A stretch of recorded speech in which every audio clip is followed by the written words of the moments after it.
বড় বেশি প্রয়োজনের সময় অপ্রত্যাশিতভাবে সেই প্রয়োজনীয় বস্তুটি হাতে এসে পড়া মানুষের ভাগ্যে দৈবাতি ঘটে।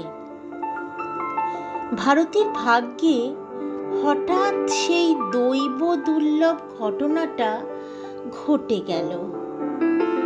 খবরটা পেয়ে ভারতী ভাগ্যের এই অযাচিত করুণায় আহ্লাদে যেন দিশেহারা হয়ে গেল। আর ওই খবরের পর বাকি যতক্ষণ কলেজের কাজে আটকে থাকতে হলো তাকে, ততক্ষণ সব কাজের মধ্যে পরিকল্পনা চলতে লাগলো তার কোন ভাষায় আর কোন ভঙ্গিতে খবরটা পরিবেশন করবে গিয়ে শিশিরের কাছে।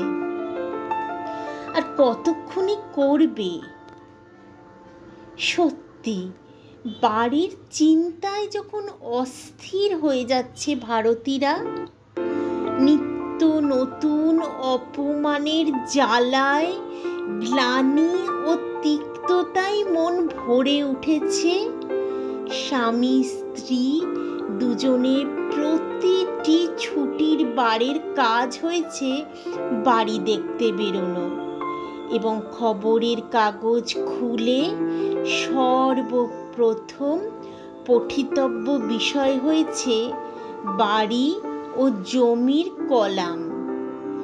সেই হেন সময় খবরটা যেন বিধাতার হাতের আশীর্বাদী ফুলের মতো। অবশ্য গৃহ সমস্যা তাদের হবার কথা নয়, কারণ যে বাড়িটিতে ভাড়া আছে তারা, সে বাড়িটি অনেকাংশেই সুবিধাজনক। কিন্তু কিছুদিন থেকে বাড়িওয়ালারা আর ভারতীদের সুবিধাজনক মনে করছে না। নিত্য বর্ধিত বাড়ি ভাড়ার আকাশ ছোঁয়া উচ্চহারের খবরে খবরে ওদের মেজাজও আকাশে চড়েছে এই অনেক দিনের ভাড়াটেদের উপর। অনেক দিনেরই। ভারতীর তখনও বিয়ে হয়নি। সেই আমল থেকে এ বাড়িতে আছে শিশিররা। বিয়ে হয়ে এই বাড়িতেই বউ সাজে এসে ঢুকেছে ভারতী। দেখেছে একতলায় বাড়িওয়ালা, দোতলায় শিশিররা। কিন্তু বাড়িওয়ালা মাত্র নয়, নিতান্ত আত্মীয়ের মতোই। শিশিরের মায়ের সঙ্গে বাড়িওয়ালা গৃহিণীর হৃদ্যতা শেষ ছিল না। শিশিরের মায়ের মৃত্যু হলে তিনি মা মাসির মতো ওদের দেখেছেন, যত্ন করেছেন, বৌমা বৌমা বলে 5 বার খোঁজ নিয়েছেন। সুখে দুঃখে একজন অভিভাবকের মতোই ছিলেন ওরা এদের। কিন্তু কালের গতিকে সেই নিকটাত্মীয়ই অনাত্মীয়ের ভূমিকায় অভিনয় করছেন। একসঙ্গে দুটো তোলা উনুন জ্বেলে দিচ্ছেন ভারতীর শোবার ঘরের জানলায়। লক্ষ্য করে উনুনটা জ্বেলে দিচ্ছেন। রাত 9টা বাজতে না বাজতেই সদর দরজায় তালা চাবি মেরে দিচ্ছেন। ভারতীদের জামা কাপড় দোতলার বারান্দায় শুকোতে দেয়া হলে মাথায় ঠেকছে বলে তারস্বরে আপত্তি জানাচ্ছেন। ভারতীর ছেলের হাতের রবারের বলটা ছিটকে নিচের উঠোনে পড়লে সরাসরি রাস্তায় ফেলে দিচ্ছেন, এবং যখন তখন ভারতীদের কর্ণকুহর তাক করে একে ওকে তাকে উপদেশ দিচ্ছেন। আর যা করো তা করো ভাই, মরে গেলেও কখনো বাড়িতে ভাড়াটে বসিও না। ও এমন সর্বনেশে জাত নয়, একবার গেড়ে বসলে জীবনে আর উঠবে না। পুরুষানুপুরুষ ক্রমে রয়ে যাবে। এমনি আরো অনেক কিছু। ভাড়াটে বিতরণ কাণ্ডের কর্মসূচি অনুযায়ী যা যা করণীয় তার সবটাই প্রায় করছেন ওরা, যা ভারতী বা শিশিরের কাছে মরণ তুল্য। বিশেষ করে শুনিয়ে বলা কথাগুলো বড় দুষ্প্রাপ্য। কর্মগত অপমানের চাইতে বাক্যগত অপমানই যেন অধিক মর্মবিদারী, অথচ তার মাত্রাটা ক্রমশ বেড়েই চলেছে। কারণটা বোধ করি ওই জগৎ ব্রহ্মাণ্ডের সর্ববিধ মূল্যমান প্রতিনিয়ত বেড়ে চলা। গত সপ্তাহের কাগজে বিজ্ঞাপন দেখা গেছে 2খানি ঘর ও রান্নাঘর, বাথরুম 250। এ সপ্তাহে সেই বস্তুই কিনা 325। পরবর্তী সপ্তাহে বোধ করি তা সে যাক। মোট কথা বরাবরের বন্ধু হঠাৎ শত্রুপক্ষ হয়ে দাঁড়ালে দুঃখের শেষ থাকে না। আর সে শত্রুর মতো নির্লজ্জ হতে বোধ করি চিরশত্রুও পারে না। এই আজই সকালে হয়ে গেছে এক পাল। দোতলায় ঘন্টু কি সূত্রে একটু বেশি দাপাদাপি করে ফেলেছিল। হঠাৎ নিচতলা থেকে গিন্নি কণ্ঠে মধু মেখে বলে উঠলেন, বৌমা, ও বৌমা, ছেলেকে একটু সামাল দাও মা।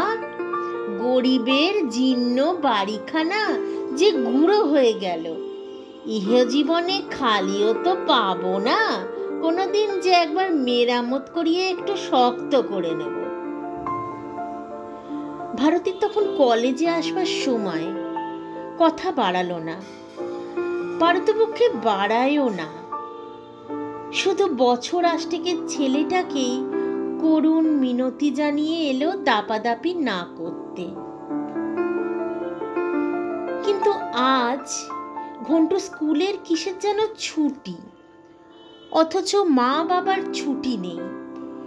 এহেন সুবর্ণ সুযোগ তার আর বেশি আসে না। অতএব ঘন্টু যে মার মিনতি অগ্রাহ্য করে এবং ঝিকে থোড়াই কেয়ার করে যথেচ্ছাচার করে বেড়াবে সারাটা দিন, তাতে আর সন্দেহ কি? কে জানে গিয়ে কি পরিস্থিতি দেখবে ভারতী। আর আগে আগে যখন ঘন্টু আরো ছোট্টটি ছিল, ওই ওরাই ঘন্টুকে সারা দিন নিজেদের কাছে রেখেছেন, নাইয়েছেন, খাইয়েছেন, ঘুম পাড়িয়েছেন। হয়তো তখন ওদের এই আগ্রহ আর আন্তরিকতাটুকুর সাহায্যে কলেজের চাকরিটা বজায় রাখা সম্ভব হয়েছিল ভারতীর। ওরাই কত আহ্লাদ করে বলেছেন, তোমরাই ধন্য বৌমা, একালের মেয়েরা। এই সংসারে সৃষ্টি করছো, রাঁধছো, বাড়ছো, আবার মোটা টাকা ঘরে আনছো। আমরা তো মিথ্যে মানুষ, এটুকুও আর করব না। চাকা ঘুরে গেছে, পালা বদল হয়েছে। এখন বাতাসে কথার তীর ছোড়ার খেলা। এখন ঘন্টু বাড়ি থাকলে এই ধরনের তীর এসে কানের পর্দা ভেদ করে। চললেন মা, চললেন ব্যাগ দুলিয়ে, আঁচল উড়িয়ে। এখন ছেলের দৌড়াতিতে মোরক পাড়ার লোক। অসহ্য এক জ্বালা হয়েছে বাবা। শালীনতাহীন, পালিশহীন এই মন্তব্যগুলো তারাই করে যারা ঘন্টুকে চাঁদের টুকরো বলে আদর করেছে, আর ঘন্টুর সম্ভাবনা কালে ভারতীকে আচার খাইয়েছে এবং সতর্কতার বহুবিধ উপদেশ দিয়েছে। হয়তোবা বিয়ের পর বউ হয়ে আসা ভারতীর ক্রমবর্ধমান বিদ্যা ও তার ফলস্বরূপ একেবারে একটি কলেজের অধ্যাপিকা হয়ে বসার ইতিহাসটাও তাদের মনোভঙ্গের আরও একটা কারণ। তা সে যাক, সেটা ভারতীর ব্যাপার নয়। ভারতের ব্যাপার হচ্ছে হঠাৎ গৃহ সমস্যা সমাধানের এক সুবর্ণ সুযোগ এসে গেছে। সেটা হচ্ছে কর্তৃপক্ষ কলেজের হোস্টেল সুপারিনটেন্ডেন্টের কাজটা ভারতীর উপর ন্যস্ত করাতে চাইছেন, যার ফলে সে বেশ উচ্চমানের একটি কোয়ার্টার্স পাবে। কলেজটা পুরনো, কিন্তু হোস্টেলের বিল্ডিং করা নতুন, আধুনিক ছাদের এবং আধুনিক সুখ সুবিধার উপকরণ মণ্ডিত। মোটের মাথায় অতীব লোভনীয়, সন্দেহ নেই। প্রস্তাবটা শুনে পর্যন্ত দিশেহারা হবারই মতো। অবশ্য ভেবে কাল উত্তর দেব বলেছে তখন, কিন্তু মনে জানছে ভাবাভাবির কিছু নেই। ও কাজ সে ভালো পারবে, এ আস্থা আছে নিজের উপর। এ ধরনের কাজে প্রধান হচ্ছে তো ভালো ব্যবহার। অবশ্যই ফেল হবে না সে।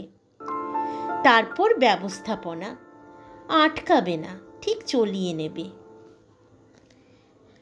বাড়ি ফেরার সময় উত্তর দেবার আগেই ভারতী মনে মনে তার কর্মপদ্ধতির ছাঁচ করতে থাকে।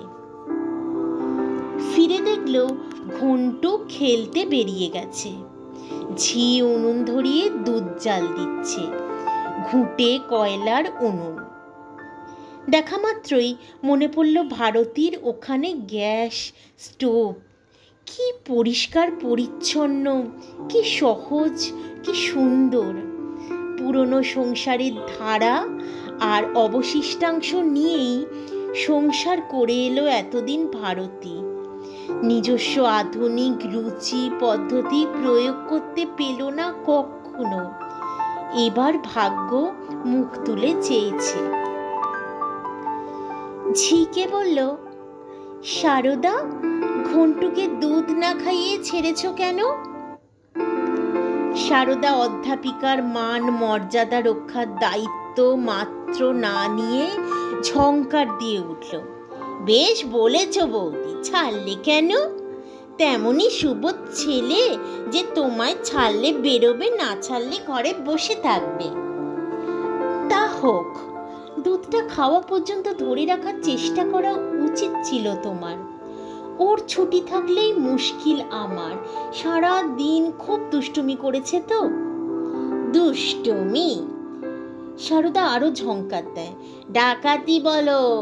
বাড়িওয়ালা গিন্নি তো ওপরে উঠে এসে যাচ্ছে তাই করে গেছে। এ ধরনের অভিযোগ নতুন নয়। ভারতী শুনে লজ্জিত হয়, মনক্ষুণ্ণ হয়, ছেলেকে বকে। আজ মনে হলো আশ্চর্য, ছোট বাচ্চা দৌড়াতে করবে না, তাই বলে তিনি ঠেলে উঠে এসে যাচ্ছে তাই করে যাবেন? এত সাহস কেন? না, আমরা নিজের মান সম্ভ্রম রক্ষা করতে পারছি না, তেজ দেখিয়ে নাকের উপর দিয়ে চলে যেতে পারছি না, এই তো। ঠিক আছে, দ্বিধার প্রশ্ন নেই, কালই উত্তর দিয়ে দেব। ছটফট করতে থাকে শিশিরের ফেরার অপেক্ষায়। আরেকবার রিহার্সাল দিয়ে নেয় মনে মনে, কিভাবে পরিবেশন করবে খবরটা। একটু হেসে, একটু বিব্রত ভাব দেখিয়ে, হ্যাঁ, একটু হেসে, একটু বিপন্ন ভাব দেখিয়ে বলে ওঠে, কলেজে তো আজ একটা ব্যাপার। শিশির হেসে বলে, তোমাদের কলেজে তো রোজই ব্যাপার, হলো কি? না, মানে অন্য কিছু না, আমার কাছেই একটা প্রস্তাব এসেছে। আরে বাবা, তুমি যে সেই গল্পের আস্তে আস্তে ভাঙর মতো করছো, প্রস্তাবটা কি? বিলেত পাঠাতে চাইছে তোমাকে? তোমার তো সব সময় আমাকে নিয়ে ঠাট্টা। শোনো মশাই, বলি তাহলে, আমাকে উক্ত মহাবিদ্যালয়ের ছাত্রী আবাসের পরিচালিকা করতে চাইছে। শিশির অবাক গলায় বলে, তাই নাকি? হঠাৎ তোমাকেই এমন যোগ্য ব্যক্তি মনে হলো যে? যোগ্যতা দেখেছে নিশ্চয়ই। ভারতী নিতান্ত তরুণীর ভঙ্গিতে ঘাড় দুলিয়ে হেসে হেসে বলে, ভিতরে গুণ আছে, তুমি শুধু দেখতে পাও না। তাই দেখছি। তা তুমি ফট করে হ্যাঁ করে আসনি তো? করে অবশ্য আসেনি ভারতী, কিন্তু শিশিরের কথা সুরে হঠাৎ একটু বিরক্তি এলো তার। যেমন উৎফুল্ল হবার কথা, হলো না তো। অবশ্য আসল আকর্ষণটা শোনেনি এখনো, মানে জানা কথা হলেও মনে আসেনি নিশ্চয়ই। তবু বিরক্তিটা দমন করতে পারল না। বলল, কেন? হ্যাঁ করে আসার দোষের কি আছে? শিশির বুঝলো ভারতী চটেছে, কিন্তু কেন কে জানে শিশির আজ আর তাতে ভয় খেল না, নিজেকে সামনে নিল না, বরং যেন মজা পেল। তবে কথা বলল গম্ভীরভাবে, না দোষের আর কি, তবে কাজটা খুব সহজ নয়। তা শক্ত কাজেই তো আনন্দ, সে আলাদা। সে তোমার হয়তো শক্ত অঙ্ক কষায়, এটা ঠিক তা নয়, রীতিমতো গোলমেলে কাজ। ভারতী হেসে ওঠে। নিজে গোলমেলে হলেই গোলমেলে, নিজে অনেস্ট থাকলে, মাল নিয়ে গোল না করলে অসুবিধেটা কি? তা ভেবো না। মনে রেখো, মেয়েগুলি এ যুগে স্টুডেন্ট, যাদের ইষ্ট দেবতা হচ্ছে অসন্তোষ আর দীক্ষা মন্ত্র হচ্ছে প্রতিবাদ। ভারতী দৃঢ় গলায় বলে, এটাও এই যুগের একটা ফ্যাশন, এই স্টুডেন্টদের নিন্দে করা। তারা যা দেখছে তাই শিখছে। আমরা নিজেরাই বা কি এমন ধৈর্য, স্থৈর্য, সন্তোষ, সভ্যতার আদর্শ ধরছি এদের সামনে? নিজেরা শিক্ষিত, দীক্ষিত, অবিকৃত চিত্ত হয়ে দেখাতে না পারলে বোঝা যেত আসল গলদ কোথায়। তা যাগ্গে, আমাদের মেয়েরা অমন নয়। আমায় মেয়েরা কি ভালোবাসে। ক্ষেত্র বিশেষে পরিবর্তনও ঘটে। শিশির হেসে ওঠে, মাসিমাও তোমায় কি ভালোবাসতেন, বৌমা বলতে অজ্ঞান হতেন। ভারতীয় হাসে, বলে, হ্যাঁ, ওই একখানি দৃষ্টান্তের পরকাশটা আছে বটে। তাহলেও ও অফারটা আমি ছাড়বো না বাবা। ওর বিরাট আকর্ষণটি ছাড়া চলবে না। অন্তত আমাদের মাসিমার হাতে ছাড়াতে পারা যাবে শুধু এই আনন্দেই। কাজটা নেওয়া মানেই একটি সুন্দর, সুদৃশ্য, সুরম্য বাসভবন। হ্যাঁ, এইভাবেই রিহার্সাল দিয়ে রেখেছিল ভারতী। এতক্ষণে বলবার সুবিধে পেল। ভাবল এইবার আলো জ্বলে উঠবে শ্রোতার মুখে। কিন্তু কই, সে আশা কোনো এক অদৃশ্য দেয়ালে প্রতিহত হয়। শিশির বলে, যেন বিদ্রুপ মিশিয়ে বলে, বাসভবনটা নিচ্ছ তাহলে? আরে লোকটা বলে কি? ভারতী হাসির ঝাপটা মেরে যেন সম্ভাবনার ডানা মেলে এক অসীম সুখের আকাশে সাঁতরে আসে। নেব না বলে ওই জন্যেই শুনে পর্যন্ত আহ্লাদে ভাসছি, কতক্ষণে খবরটা দেব তোমায়। তা তুমি একেবারে ভেবেই আকুল। এত ভাবনার কি আছে শুনি? আমি যদি ফাঁকি দিয়ে কেল্লা জয় করতে চেষ্টা না করে সত্যিকার খেটে খুঁটে কাজ করি, অসন্তোষ আসবে কেন মেয়েদের? ও ভেবে ভয় পেও না। আহা, তুমি যদি আমাদের ওই কোয়ার্টার্সটা দেখতে, সির্ফ একখানি ছবি। দেখো কি একখানা সাজিয়ে ফেলবো।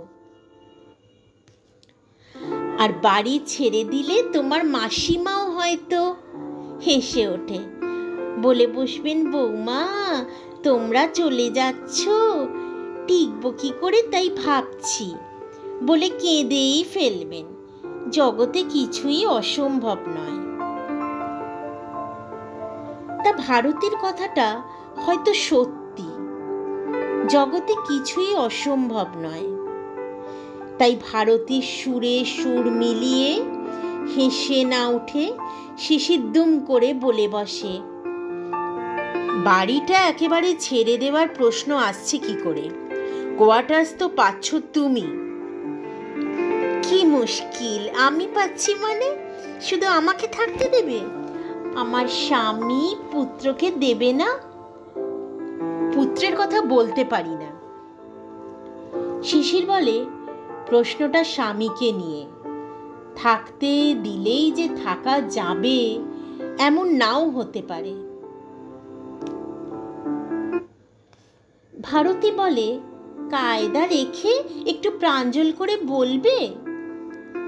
প্রাঞ্জল তো সবটাই।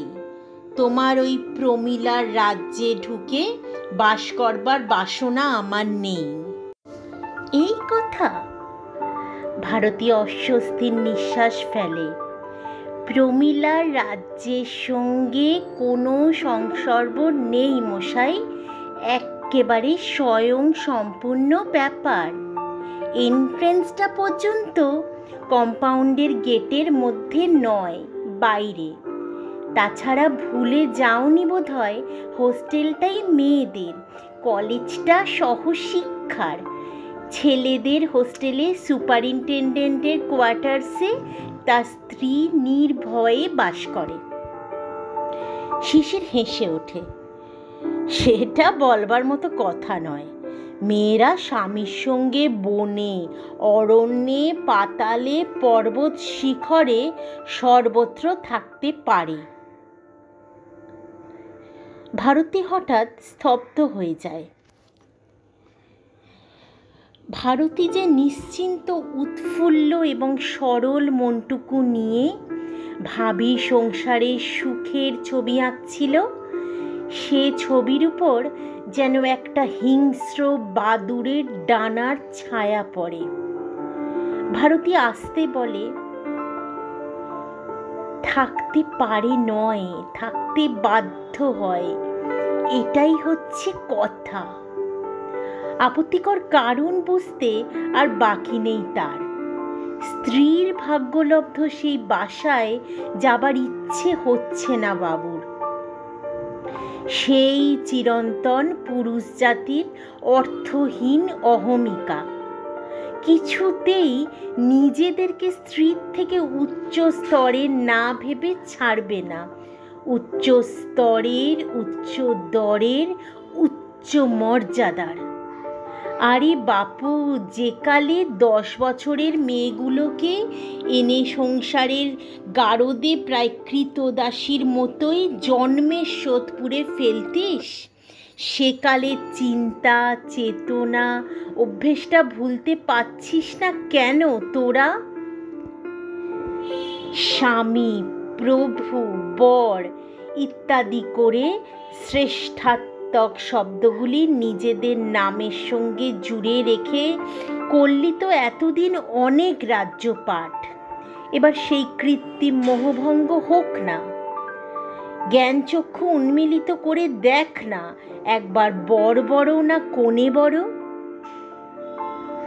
অর্থনৈতিক মুক্তির সঙ্গে সঙ্গেই কি স্ত্রী পুরুষ দুজনে একই সমতল ক্ষেত্রে নেমে আসেনি? তবে মনে মনে ভাবলো এসব ভারতী। চট করে মুখে কিছু বলল না, চলে এলো অন্য প্রসঙ্গে। বলল, কি মুশকিল, তুমি ফেরা মাত্র গল্প জুড়ে দিয়েছি। এখনো যে হাত মুখ ধুতে যাওনি খেয়ালই হয়নি।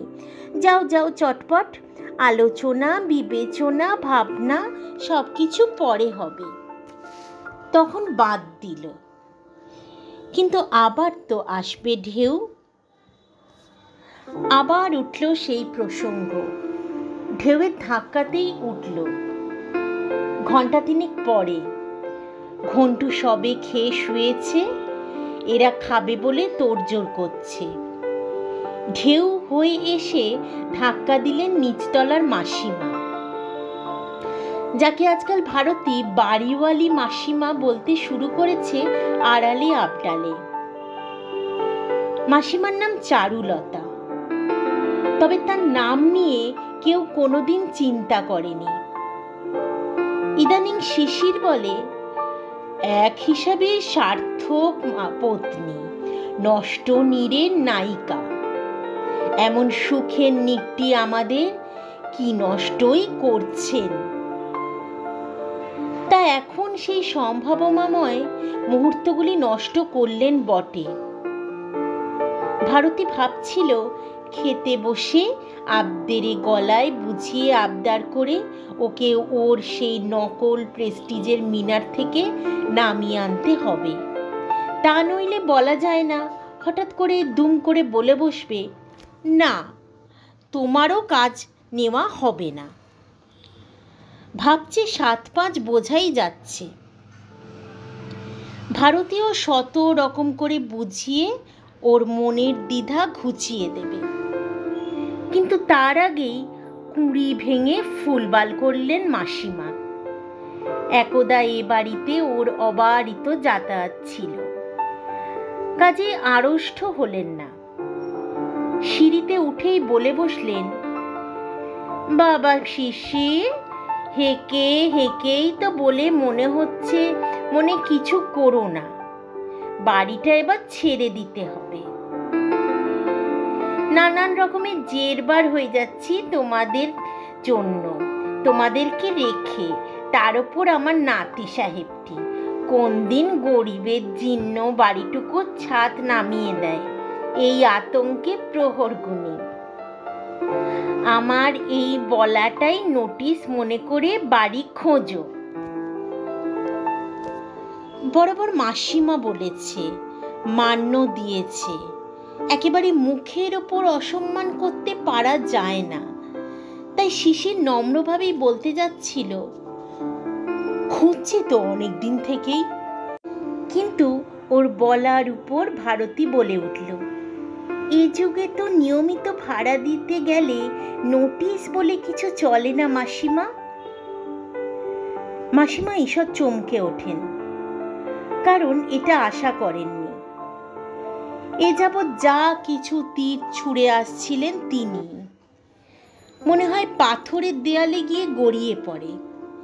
বিঁধতে পেরেছেন এমন প্রমাণ পান না। তিনি যা নিয়ে অসুবিধে বলে চেঁচান, এরা সে বিষয়ে যতটা সম্ভব সতর্ক হয়, সাবধানী হয়, কোনোদিন জবাব শোনেননি। আর আজ কিনা ফট করে আইন দেখিয়ে বসলো। কালীপড়া মুখে বলেন, আমরা সে যুগের মানুষ বৌমা, এ যুগে কি চলে তা জানিনি। মোট কথা বাড়ির তোমরা ব্যবস্থা করো, এই হচ্ছে কথা। অনিলের বিয়ে দেব, ঘরের দরকার। গটগট করে নেমে যান মুখ ফিরিয়ে।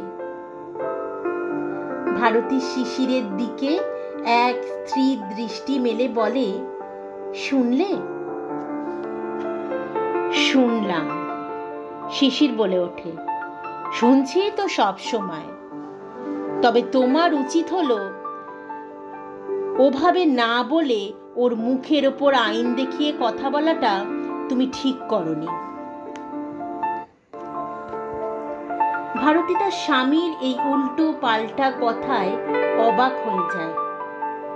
বলতে কি মাসিমাদের পরিবর্তনের পর থেকে এ যাবৎ যে মাসিমা এবং তস্য পরিবারের সঙ্গে ভদ্রতা বজায় রেখে চলে আসছে তারা, তার 12 আনা গৌরব ভারতীরই প্রাপ্য।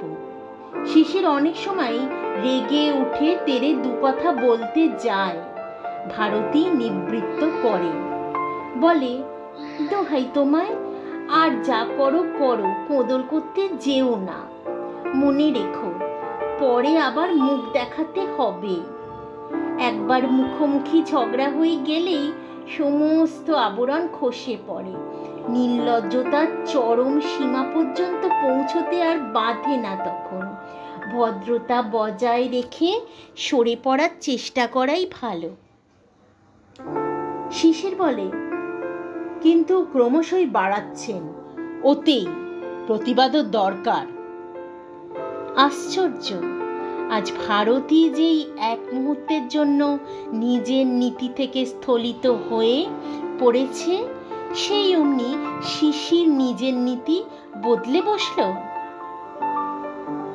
ভারতী কয়েক সেকেন্ড নির্নিমেষে স্বামীর এই উল্টো পাল্টা কথা বলা মুখের দিকে তাকিয়ে বলে, উচিত হয়নি? কেমন? আমার তো তাই মনে হলো। অথচ তুমি বলো প্রতিবাদ করা দরকার। বলি তুমি তাতে বাধা দাও। আমি সহজে দিই না। আজ উনি দুপুরে এসে ঘন্টুকে যা ইচ্ছে বকে গেছেন, কান মলে দিয়েছেন, জানো সে কথা? বকে গেছেন, কান মলে গেছেন, তবে আর বলছি কি? ঘন্টুর কাছে শুনতে পারো কাল। ছোট্ট ছেলেটাকে বলেছেন কি জানো? তোরা আমাদের এই ভাঙা বাড়িতেই বা পড়ে আছিস কেন? মা বাপ দুজনে রোজগার করছে, যা না অট্টালিকা বানিয়ে নিয়ে দাপাদাগি করগে জানা। শিশির ছায়াচ্ছন্ন মুখে বলে, হুঁ। হুঁ মানে ওই দুজনের রোজগারটাই চক্ষুশূল হয়েছে, বোঝা যাচ্ছে। ভারতী আরেকবার ওই ছায়াচ্ছন্ন রহস্যময় মুখের দিকে তীক্ষ্ণ দৃষ্টি হানে। কি বলতে চাইছে হঠাৎ? দুজনে রোজগার করাটা অনুচিত, পড়শির সেটা চক্ষুশূল হবেই, তাতে পড়শিকে দোষারোপ করা যাওয়া চলে না। গম্ভীর মুখে বলে, তা ভুলটা যখন হয়ে গেছে তখন আর চারা নেই। তোমার মাসিমার চক্ষুকে শূল বেদনা থেকে রক্ষা করা অবশ্যই সম্ভব নয়।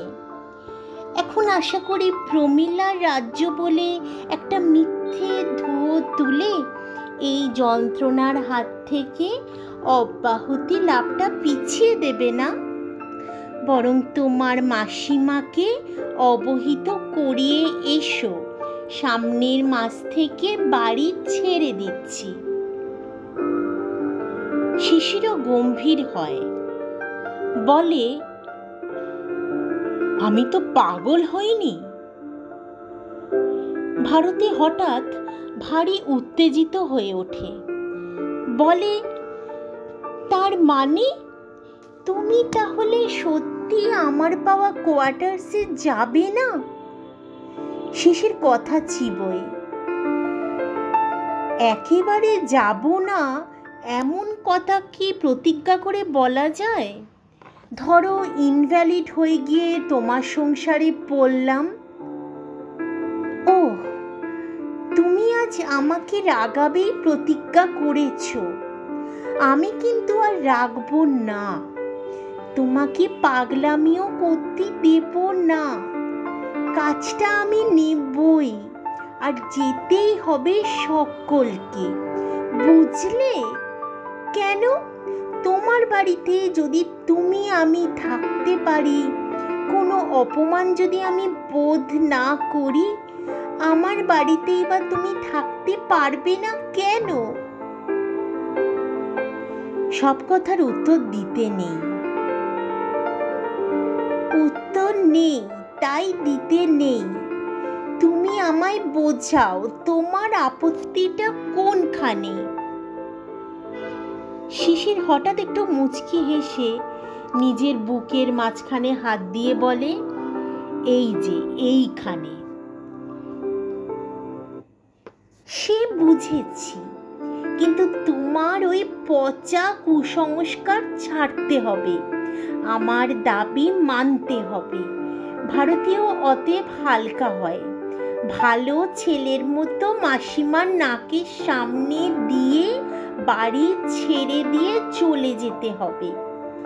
সত্যি বলছি তোমায়, কাজটার জন্যে যত না হোক ওই মহিলাটির কথা ভেবেই এত আহ্লাদ হয়েছে আমার। শিশির গম্ভীরভাবে বলে, ও কোনো কাজের কথা নয়, বাড়ি তো খোঁজা হচ্ছেই। সে তো বহুকালই হচ্ছে। ভারতে হঠাৎ রেগে ওঠে, হয়তো বা অনন্তকাল হবে, তাতে কোনো লাভ হবে কি? কথায় কথায় কেবল তর্কই বাড়ে, আর বাড়ে জেদ উভয় পক্ষেরই। শিশিরেই এই অনমনীয় মনোভাব ভারতীকেও করে তোলে কঠিন।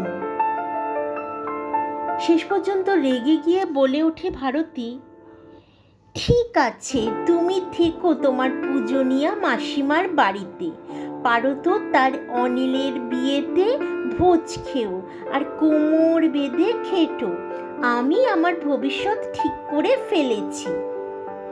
বলেই অবশ্য চমকে যায়, বোঝে একটু বেশি রূঢ় হয়ে গেছে, কিন্তু কি করবে, মানুষের শরীর তো একই রক্ত মাংসে গড়া। শিশির যদি জীবনের আনন্দের দিকটা, শান্তির দিকটা, নিশ্চিন্ততার দিকটা কিছুতেই দেখব না পণ করে, কেবল পেঁচালো কথা কয়, কতক্ষণ সহ্য করা যায়? নিজের মনেও ক্রমশ প্যাঁচ উঠতে থাকে। মনে হয়, ওহ, তুমি পুরুষ বলে একেবারে রাজা হয়ে গেছো, তোমার অহংকারী জয়ী হবে। কেন? আমি মানুষ নয়? আমার উন্নতি, আমার ভবিষ্যৎ, আমার আর্থিক সুবিধা দেখব না আমি?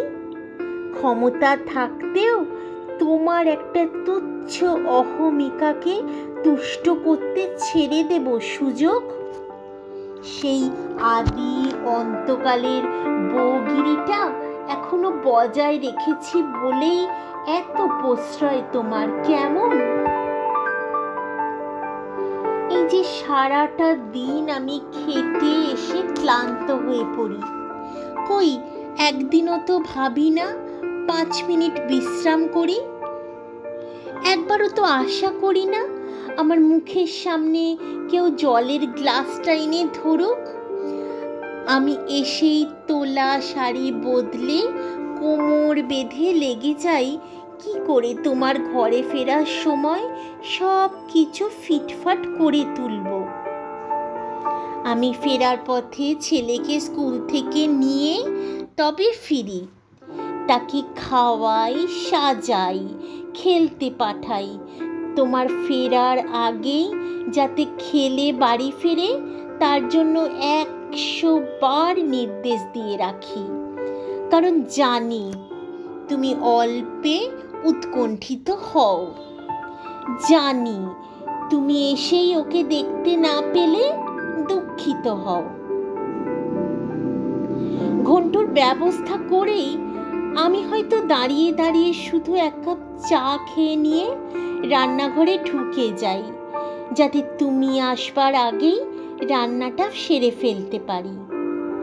আমি বাড়ি ফেরা আর তোমার বাড়ি ফেরার মধ্যে ঘন্টা আড়াইয়ের ব্যবধান আছে বলেই এই ব্যবস্থাটা সম্ভব করে তুলতে পারি আমি। ওই সামান্য সময়টুকুর মধ্যেই তোমার প্রিয় জলখাবারটুকু বানিয়ে নিই চায়ের টেবিলে পরিবেশন করতে। আবার নিজেকেও তো তৈরি করে নিতে হয় সেই টেবিলে পরিবেশিত হতে। শুধু যে আমি ভালোবাসি না সন্ধেবেলা আলুথালু হয়ে বেড়ানো, তা তো নয়, তুমিও তো পছন্দ করো না। সারা দিন খেটে এসে অত তাড়াহুড়ো করতে কি কষ্ট হয় না আমার? খুবই কষ্ট হয়, কিন্তু তুমি খুশি হবে ভেবে সব কষ্ট সয়ে যায় আমার। আজ পর্যন্ত আমার জীবনতরি নিয়ন্ত্রিত হচ্ছে শুধু তোমার খুশির হাওয়ার গতি নির্ণয় করতে করতে। অথচ তুমি জীবনে একবার মাত্র ভাবলে না, আহা ও খুশি হবে। তুমি আপন অহংকারে অটল। আমি ভদ্র, আমি সভ্য, আমি মমতাশীল, তাই মনে করিয়ে দিচ্ছি না কাজটা নিলে বাড়তি যে টাকাটা আসবে তার অঙ্ক তোমার মতো শুধু কেরানির পক্ষে উড়িয়ে দেবার নয়। মনে করিয়ে দিচ্ছি না তোমার যা সারা মাসের উপার্জন আমার তা 12 দিনের। মনে করিয়ে দেব কি করে? নিজেই কি মনে করেছি কোনো দিন? আজ তুমি আমাকে বড় বেশি হতাশ করছো বলে, বড় বেশি দুঃখ দিচ্ছ বলে মনে এসে যাচ্ছে। হ্যাঁ, মনের দুঃখেই ওই সব ছাইপাঁশ চিন্তা মনে এসে যাচ্ছে বেচারা ভারতীর। কিন্তু পরদিন যখন কলেজে আবার কথাটা ওঠে, ভারতী বলে, ভেবে দেখলাম আমার যোগ্যতা নেই। অধ্যক্ষ বলেন, যোগ্যতার বিচারটা আমার হাতেই ছেড়ে দিন না, সইটা করে ফেলুন চটপট। অধ্যক্ষ বলেন, অন্যান্য অধ্যাপিকারা বলেন। বান্ধবী লীলা ঘোষ বলে, তুই হচ্ছিস 1 নম্বরের হাঁদা। নির্ঘাত তুই তো সেই প্রাচীনপন্থী কর্তাটির নির্দেশে এমন সুযোগটা ছাড়ছিস। আমি তো ভাবতেই পারছি না। আমায় অফার করলে আমি একটা ডিগবাজি খেয়ে নিতাম। ভারতী হেসে বলে, সে তো আমিও খাচ্ছি। ছাড় ওসব কাব্য কথা। কর্তার ইচ্ছায় কর্মের যোগ চলে গেছে বাবা। দেখো পৃথিবীর দিকে তাকিয়ে। হঠাৎ মনের মন ঘুরে যায়। হঠাৎ বলে বসে ভারতী, ঠিক আছে, ঠিক আছে, কিন্তু সে ঠিকটা কোথায়? জীবনটা যে বেঠিক হয়ে বসলো ভারতীর। শিশিরও তার সেই রাগ করে বলা কথার ধুয়ো ধরেই বলল, ঠিক আছে, তোমার ব্যবস্থাই বলবৎ হোক, আমি থেকে যাচ্ছি এখানে, তুমি ঘন্টুকে নিয়ে। ভারতী ভয় পেল। ভারতী ভারী একটা অসহায়তা বোধ করল। ভারতী নম্র হলো, নিচু হলো। অনেক রাত্রে যখন ঘন্টু ঘুমিয়ে পড়েছে, এ ঘরে চলে এলো। স্বামীর বুকের কাছ থেকে ঘেঁষে শুয়ে বলল, দেখো, বিশ্বাস করো, আমি গিয়ে সেলফ না করেই দিয়েছিলাম, কিন্তু এত অনুরোধ উপরোধ হতে লাগলো শেষ পর্যন্ত। আর আসলে তো কোনো যুক্তি দেখাতে পারছি না। স্বামী এখানে আসতে ইচ্ছুক নয়, এরকম একটা যুক্তি দেখানো সম্ভব ছিল না বোধহয়। বুকের কাছে ঘেঁষে আসা মানুষটার বুকের ভাষা বোঝবার চেষ্টা করে না শিশির, বরং যেন নিজেকে একটু সরিয়ে নেয়। ভারতী তবু মান খোয়ায়, বলে, মানুষ তো একটা বোকামি করে, একটা ভুলও করে, মনে করো না তাই করে ফেলেছি, তুমি সেটা সামলাও। শিশির রুড়ো গলায় হেসে ওঠে, বলে, সামলাবো আমি? বলো কি? 150 খুকি সামলাবার ভার নিয়ে প্রতিজ্ঞাপত্রে স্বাক্ষর করে এলে, এখন এ কি বাণী? হবে না, কিছুতেই নরম হবে না, কিছুতেই জীবনকে সহজ হতে দেবে না। সেই ছবির মতো সুন্দর বাসাটিতে সুন্দর করে ঘর কন্যা সাজিয়ে সংসার করতে দেবে না ভারতীকে। নিষ্ঠুর লোকটা কি জানে মেয়েরা বিদ্যায়, কর্মে, পদমর্যাদায় এবং পদের জটিলতায় যেখানেই পৌঁছক, তার একেবারে অন্তরের অন্তর্লোকের একান্ত বাসনাটি থাকে মনের মতো একটি ঘর, সেখানে সুন্দর করে সংসার করা। বুঝতে পারছে না, ও জানতে পারছে না, নয়তোবা পারছে ঠিকই, সব পুরুষই পারে। আর মেয়েদের ওই দুর্বলতার সুযোগটুকু নিয়ে ভাব দেখায় তার নিজের কোনো কিছুতেই প্রয়োজন নেই। ঘর বস্তুটা তার কাছে স্বপ্নের নয়, সাধ্যের নয়, সাধনার নয়, নিতান্তই আস্তানা মাত্র। ভাব দেখায় দয়া করে যে ঘর বাঁধে, সে সংসার করে, সে কেবলমাত্র নারী জাতি প্রয়োজন মেটাতে, নিজে সে নির্লিপ্ত উদাসীন। ধরে আনা অসহায় জীব, ধরে বেঁধেই রেখে দেওয়া হয়েছে তাকে সংসারের সঙ্গে জুড়ে।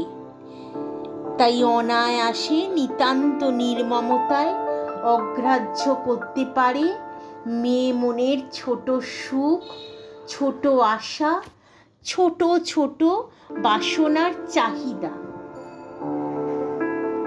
শিশির ঘুমিয়ে পড়ে। ভারতীর মনে পড়তে থাকে একবার ভারতীর বোনের বিয়েতে বারাসাতে নেমন্তন্ন গিয়েছিল ওরা, রাত হয়ে গিয়েছিল। বাকি রাতটুকু থেকে যাবার জন্য ভারতীর মা সহস্র অনুরোধ জানিয়েছিলেন, বলেছিলেন, কাল সকালে এখান থেকে খাওয়া দাওয়া করেই অফিসে চলে যেও বাবা, আজ এত রাত্রিরে। শিশির ভারতীর মার সেই অনুরোধের মান রাখেননি, তার মানে ভারতীর মুখ রাখেনি, মান রাখেনি।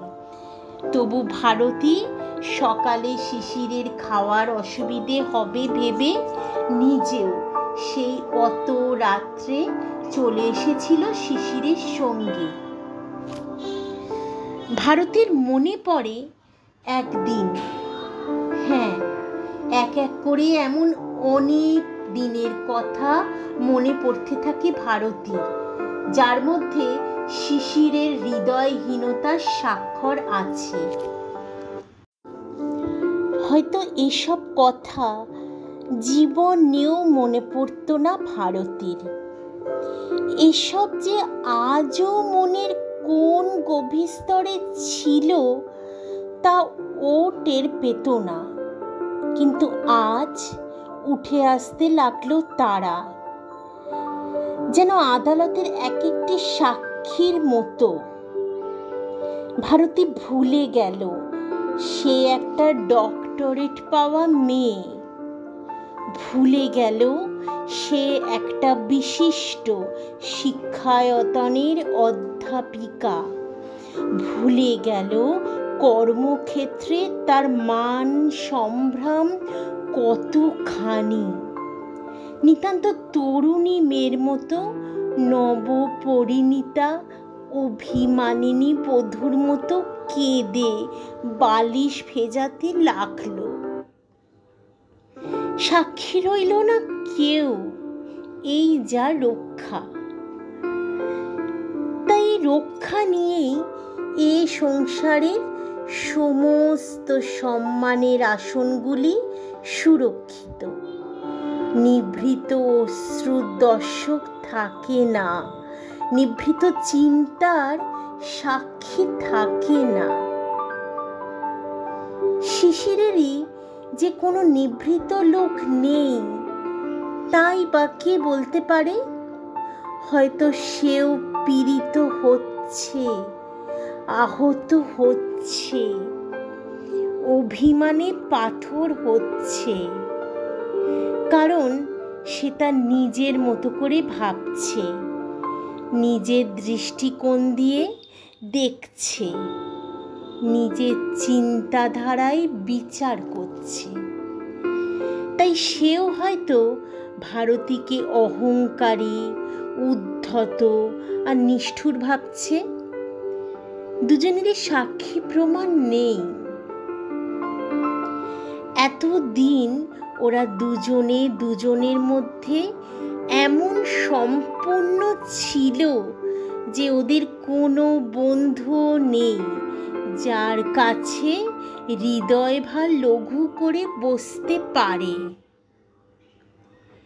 নির্বান্ধব দুটো মানুষ অতঃপর আপন দুর্মতির দ্বারা পরিচালিত হতে থাকে এবং প্রমাণ করতে থাকে দুর্মতির অসাধ্য কাজ নেই।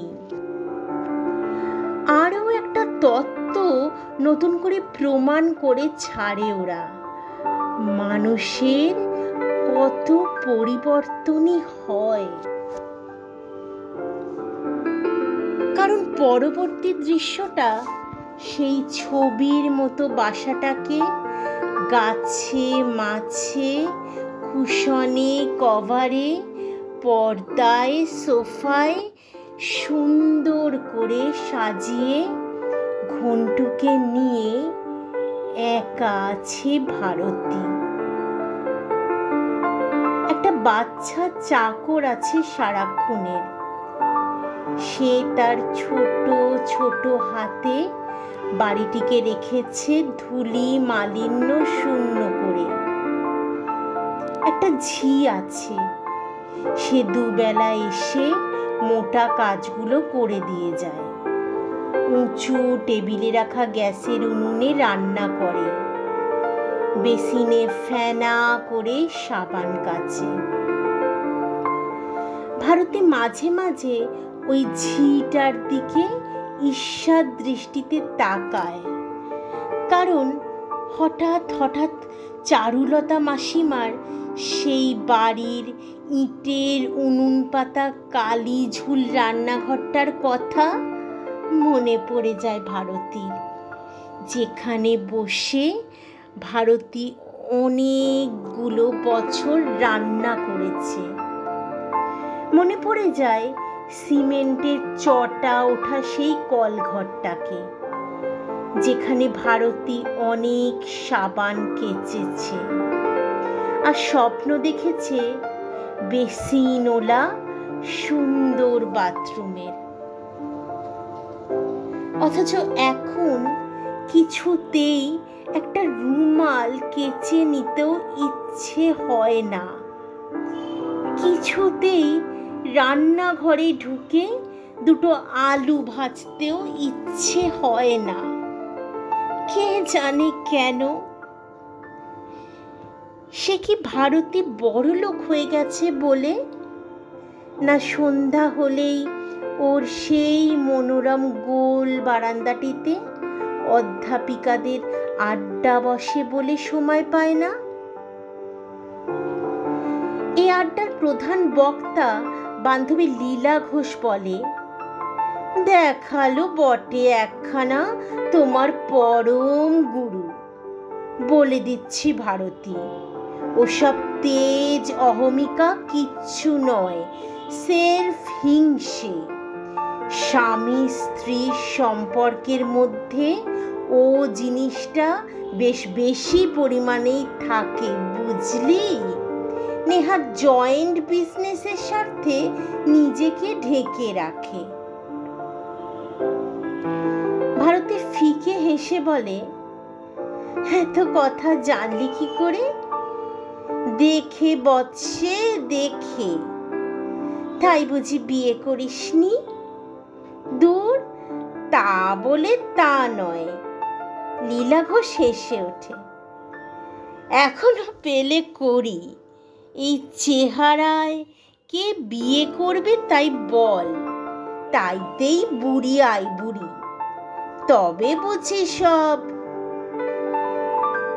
হাসির ফোয়ারা ওঠে, তার সঙ্গে চা চলে।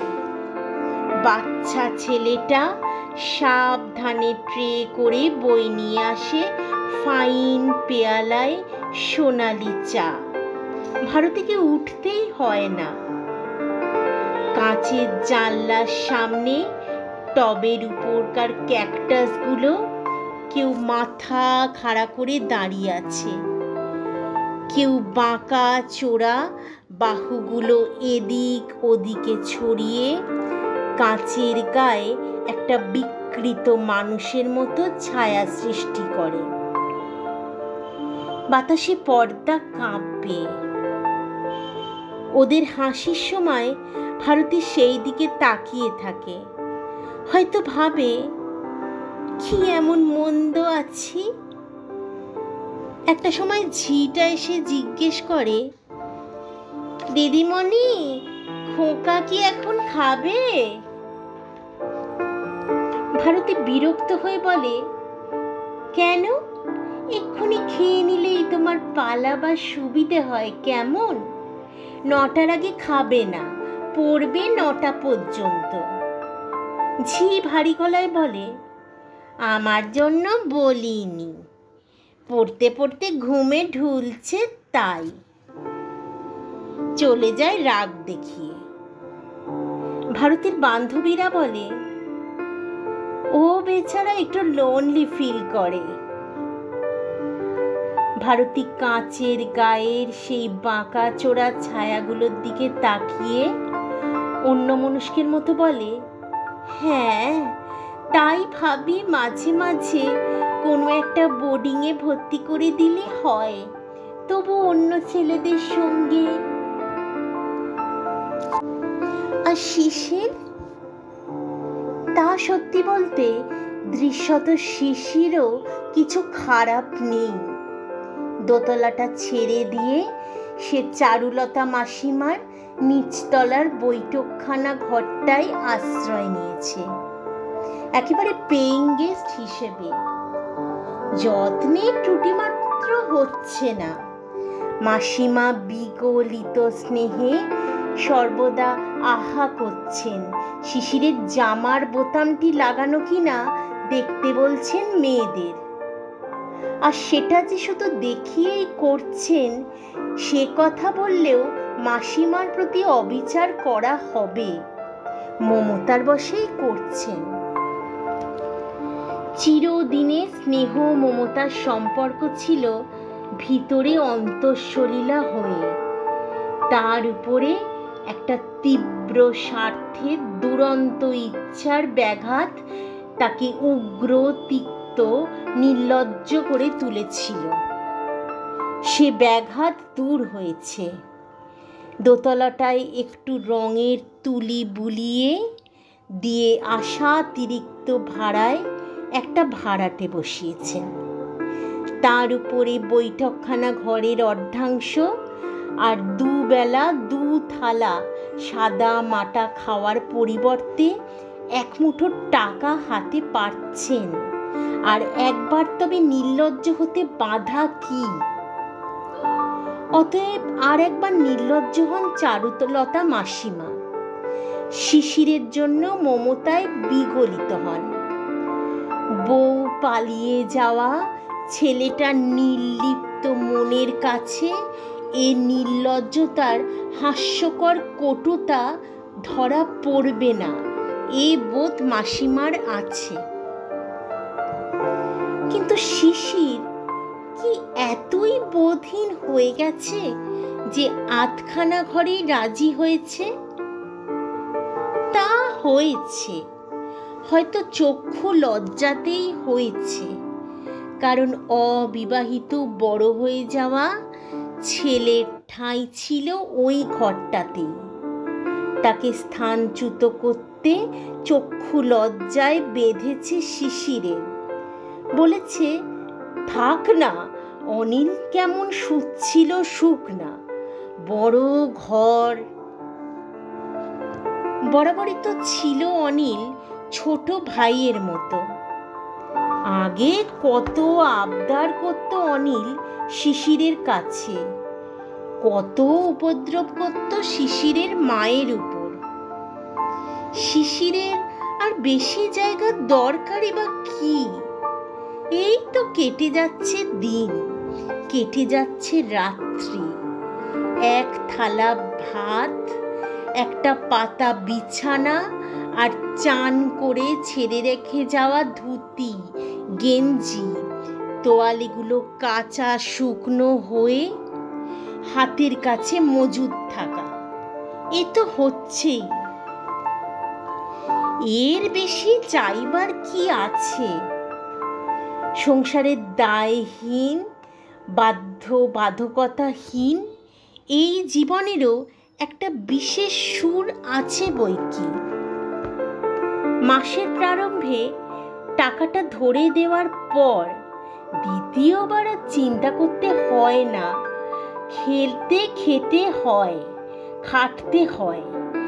সংসার করতে হলে শুধু টাকার ধান্দাতেই নয়, তেল নুন লকড়ির ধান্দাতেও বিশ্বভুবন চষে বেড়াতে হয়। সত্যি, এখন তো আর শুনতে হয় না পাউরুটি নাকি আর কুপন ছাড়া পাওয়া যাবে না শুনছি। কি মুশকিল বলো তো? শুনতে হয় না আমার কোনো কাজ তুমি করো না কেন বলো তো? যাও একবার দেখে এসো দেখি তেল সত্যিই একেবারে বাজার থেকে উধাও হয়ে গেছে কিনা।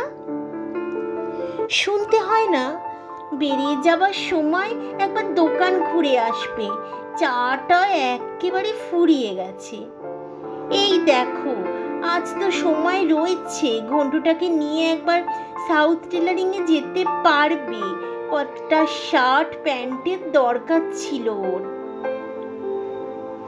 না, কোনো কিছু শুনতে হয় না আর। কোনো প্রয়োজনের কথা কেউ তোলে না শিশিরের কাছে। শিশির এখন এক অখণ্ড নিশ্চিন্ততার শব্দহীন জগতে আশ্রয় পেয়েছে। এই শব্দহীন জগতে বাইরে টুকটাক শব্দ মন্দ লাগে না। সে শব্দের মধ্যে কোনো দায় নেই, নেই কোনো অভিযোগের উদ্ধত আক্রমণ। এ শব্দ শুধু কানের কাছে ভেসে যাওয়া কথা মাত্র। অনিল সেই অনেক দিন আগের মতো মহোৎসাহে ওদের ফুটবল টিমের গল্প করে, ভালোই লাগে। মাসিমার মেয়েরা যখন তখন বলে, ও শিশিরদা কি অন্যমনস্ক আপনি, আপনার ঘরের কুঁজোয় কাল থেকে জল নেই, বলেননি তো। শুনতে খারাপ লাগে না। আর মাসিমা যখন ভাতের সামনে পাখা নাড়তে নাড়তে বলেন, কি খাওয়ার ছিরি হয়েছে তোমার বাবা, দেখলে প্রাণ হায় হায় করে। দিদির আমলে দেখেছি তো, এক গোছা করে ঘি জবজবে রুটি করে রাখতেন, ছেলে কলেজ থেকে এসে খাবে বলে। কি দিনই গেছে সেসব। তখন তো আবেগে আনন্দে প্রায় চোখে জলই এসে যায় শিশিরের। ঘুরিয়ে ফিরিয়ে শিশিরের মায়ের কথাই তোলেন চারুলতা মাসিমা বেশি সময়ে। দুজনে কি প্রগাঢ় ভাবছিল গাঢ় কণ্ঠে সেইটুকু স্মরণ করিয়ে দেন, আর মাঝে মাঝে নিঃশ্বাস ফেলে বলেন, কি জানি বাবা, কেমন মন বৌমার, এইভাবে সংসার ছন্নছাড়া করে চাকরির উন্নতি করতে গেল। আমরা এসব কথা ভাবতেও পারি না। হয়তো এটাও শুধু ভারতীকে নিন্দে করে বলেন না, এটা ওর সত্যিকারের মনের কথাই। অসহায় একক পুরুষের ওপর মমতা মেয়ে মনের চিরন্তন প্রকৃতি, তা সে যে বয়সেরই হোক। ছন্ন ছাড়া সংসার ছাড়া ছেলেটাকে আরো মায়া করতে ইচ্ছে হয়, বউটাকে আরো নিন্দে করতে ইচ্ছে হয়। ভারতের দুর্মতিতে চারুলতা মাসিমার অনেক দিকে সুরাহা হলেও তার উপর রাগ না দেখিয়ে পারেন না। কিন্তু ওদের কি তাহলে একেবারেই দেখা হয় না? স্বামী স্ত্রীর, বাপ ছেলের? না না, তাই কি সম্ভব? আইন আদালত করে ফারখত করেনি কিছু না, যে যা সুবিধে হিসেবে আছে এই তো। দেখা হয়, রবিবারে রবিবারে দেখা হয়। শিশির যায় না, ভারতী আসে ছেলেকে সঙ্গে নিয়ে। মাসিমার বাড়ির মধ্যেই এসে বসতে হয়, চাও খেতে হয় কখনো কখনো। ঘন্টুও খাবার খায় রেকাবি করে। কোনো কোনো দিন যদি দেখে বাবা স্নান করতে গেছে কি বেরিয়েছে, মাকে চুপি চুপি বলে, মা একটু ছাদে যাব। ছাদটাই আড্ডা ছিল, ভাঙা লাইটটা এখনো গড়াগড়ি কাচ্ছে তার ছাদের ট্যাঙ্কটার নিচে। ভারতের ছেলের ওই হ্যাংলামিতে বিরক্ত হয়, চোখ টেপে, কিন্তু শেষ রক্ষে হয় না। মাসিমা স্নেহে ভরা গলায় বলে, আহা যাক যাক, আজম্মের খেলার জায়গা, নতুন ভাড়াটেরা লোক খুব ভালো, কিচ্ছু বলবে না, যা সিঁড়ি দিয়ে উঠে যা। শিশি স্নান সেরে সাজসজ্জা করে নিলে তিনজনে একত্রে বেরোয়। রবিবার আর কেউই বাড়িতে খায় না, হোটেলে খাওয়া হয়। এটা যেন একটা অলিখিত আইনে স্থির হয়ে গেছে, ও খরচটা শিশিরই করবে। ভারতী কোনোদিন তার বটুয়ায় হাত দেয় না। বাইরে খাওয়া হয়, এখানে ওখানে বেড়ানো হয়, হয়তো সিনেমা দেখা হয়, সার্কাস এলে সার্কাস। মোটের ওপর ঘন্টুর মনোরঞ্জনের প্রচেষ্টাটাই লক্ষ্যে পড়ে, যেন ঘন্টুকে একটু আমোদ প্রমোদ দিতেই এই অভিযান ওদের। ফেরার সময় প্রায়ই জিনিসপত্র কেনা হয় ঘন্টুর নাম করে, খেলনা, খাবার, লাল মাছ, কাঁটা গাছ। তাই বলে কি দুজনে কথা বলে না ওরা, পরস্পরে হাসে না? সবই করে। সাময়িক ঘটনা নির্ভর সেই সব হাসি, কথা, গল্প বাতাসের গায়ে তরঙ্গ তুলতে পারে না, বাতাসের গা বেয়ে গড়িয়ে পড়ে। সন্ধ্যার পর যে যার নিজ আশ্রয়ে ফেরে। ছাড়াছাড়ির সময় দুজনে আসতে বলে, আচ্ছা। শিশির ঘন্টুর মাথায় একটু ছোট চাপড় মেরে বলে, ঘন্টুবাবু যা লায়েক হচ্ছে এবার ওই আমাদের নিয়ে বেড়াতে বেরোবে, কি বলো ঘন্টুবাবু? ঘন্টু মুখ ফিরিয়ে থাকে, মুখ নিচু করে থাকে। ঘন্টু চোখটা কিছুতেই মা বাপকে দেখতে দেয় না। ঘন্টু যে বড় হয়ে উঠছে তা বোঝা যায়। মাঝে মাঝে কখনো বড় হওয়া ঘন্টু একটু এদিক ওদিক সরে গেলে ভারতীয় তার চোখটা দেখতে না দিয়ে বলে, আমার বাড়িতে তাহলে যাবে না কোনোদিন? যাব না এ কথা কবে বললাম? বলনি তা সত্যি, গেলেই হলো একদিন।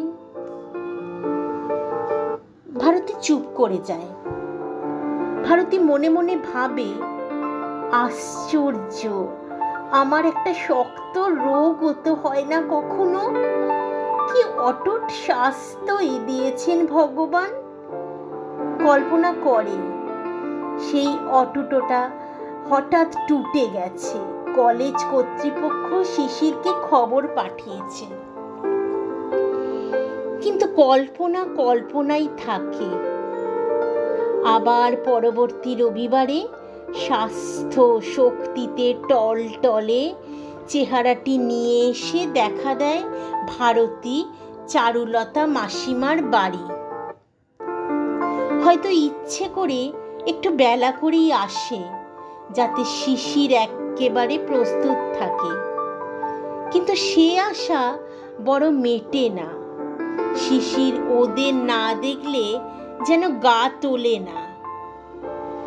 অগত্যাই ভারতীকে মাসিমার রান্নাঘরের দরজায় এসে বসতে হয়। আর ঘন্টু ছাতে যাবার জন্য উসখুস করে, তবে আগের মতো জেদ করে না, লাফালাফি করে না। ভারী শান্ত হয়ে গেছে ছেলেটা, শান্ত আর গম্ভীর।